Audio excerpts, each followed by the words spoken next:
राधे राधे दोस्तों, कैसे हो आप सभी। उम्मीद है अच्छे होंगे। मैं आपकी दोस्त भूमिका लेकर आई हूँ आपके लिए श्रीमद् भागवत गीता सीरीज़।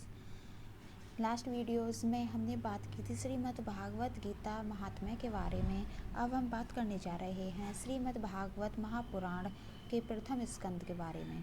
तो प्रथम स्कंद का पहला अध्याय, श्री सूत जी से सौनकादिक ऋषियों द्वारा प्रश्न करना। तो शुरू करते हैं। जिससे इस जगत की सृष्टि, स्थिति और विलय होता है, जो समस्त पदार्थों में स्थित है, जो अस्तित्व विहीन पदार्थों से अलग है, जो जड़ नहीं अपितु चेतन है, जो परतंत्र नहीं अपितु स्वयं प्रकाश है, जो ब्रह्मा अर्थात हिरण्यगर्भ नहीं अपितु अपने संकल्प मात्र से ही जो वेद ज्ञान को देने वाला है, जिसे जानने के लिए बड़े बड़े मनीषी और विद्वान भ्रमित हो जाते हैं।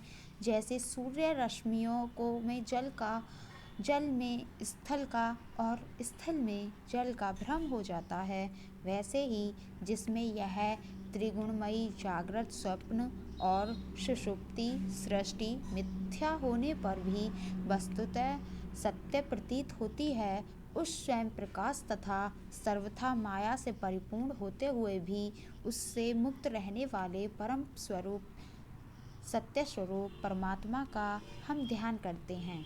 नैमिषारण्य में एकत्र सौनकादि ऋषियों ने सूत जी से प्रार्थना की, हे सूत जी, आपने श्री वेद व्यास जी के पास बैठकर सभी पुराणों और धर्मशास्त्रों का अध्ययन किया है।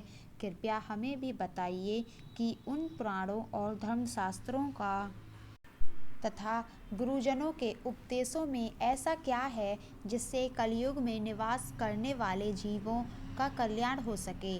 आप संत समाज के भूषण हैं। आप तो जानते हैं कि इस कलयुग में लोगों की आयु कम है और धर्म, कर्म तथा साधना में उनकी रुचि भी नहीं है। लोग आलसी और भौतिकवादी हो गए हैं। इसी कारण वे विविध प्रकार की विघ्न बाधाओं में घिरे रहते हैं। साथ ही धर्मशास्त्र और पुराण भी इतने बड़े हैं कि उन्हें सुनने या पढ़ने का धैर्य भी लोगों में नहीं रह गया है।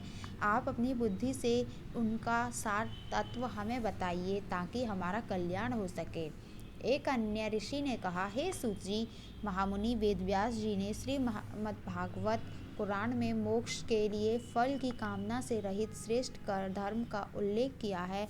इस धर्म में सत्पुरुषों के लिए जानने योग्य उस सत्य स्वरूप परमात्मा के साकार स्वरूप का चरित्र वर्णित हुआ है, जो जीवन के तीनों तापों अधिभौतिक, आधिदैविक और आध्यात्मिक तापत्रय, आधिभौतिक शारीरिक और मानसिक दुख, आधिदैविक देवी आपदाएं, भूत प्रेत आदि के दुख, आध्यात्मिक परमात्मा या आत्मा को जानने का दुख, दुखों का जड़ से विनाश करने वाला है और परम कल्याणकारी है। हे सूत जी, आप निष्पाप हैं। आपने समस्त इतिहास, पुराण और धर्मशास्त्रों का विधिवत अध्ययन किया है। आपका हृदय बड़ा सरल है। आप गुरुओं की कृपा व अनुग्रह के पात्र बने हैं।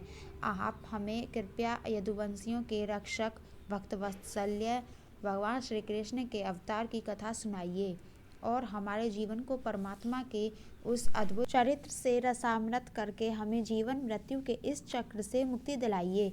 तीसरे ऋषि ने कहा, हे सूत जी, आप जैसे परम विरक्त, परम शांत मुनिजन ही भगवान के श्री चरणों में निवास करते हैं। आपके संसर्ग से संसार के जीव पवित्र हो जाते हैं। आप जैसे भक्त जब भगवान की लीलाओं का गान करते हैं, तब ऐसा कौन मनुष्य होगा जो आत्मशुद्धि की इच्छा रखने पर उसका श्रवण नहीं करेगा। श्री नारद जी जैसे देवऋषि तक ने जिन श्री कृष्ण की लीलाओं का गान किया है, उन लीला को आप हमें सुनाइए। हे सूत जी, भगवान श्री कृष्ण की पुण्य कीर्ति और उनकी लीला सुनने की हमारी उत्कृष्ट इच्छा है। श्री हरि की कथा सुनने के लिए हमारे पास दीर्घकालिक अवकाश है।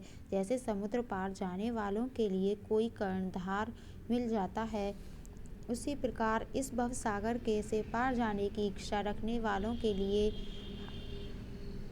हम जैसे लोगों के लिए सौभाग्यवश ही ब्रह्मा ने आपको हमसे मिलाया है। कृपया हमें बताइए कि धर्म रक्षक ब्राह्मण भक्त योगेश्वर भगवान श्री कृष्ण ने अपने धाम में पधार जाने पर धर्म ने अब किसकी शरण ली है? हमने सुना है कि कलयुग के प्रारंभ में श्री कृष्ण जी ने सगुण रूप धरकर श्री बलराम जी के साथ इस धरा पर अवतार लिया था। उस परमात्मा परमेश्वर की लीलाओं की कथा सुनकर 84 लाख योनियों में जन्म लेने वाला जीव आवागमन के चक्र से मुक्ति पा जाता है। हमें कृपया उन भगवान श्री कृष्ण की पावन कथा सुनाने की कृपा करें। तो दोस्तों, ये होता है पहले अध्याय की समाप्ति। अब हम नेक्स्ट वीडियो में शुरू करेंगे दूसरे अध्याय के बारे में। तब तक के लिए जय श्री कृष्णा।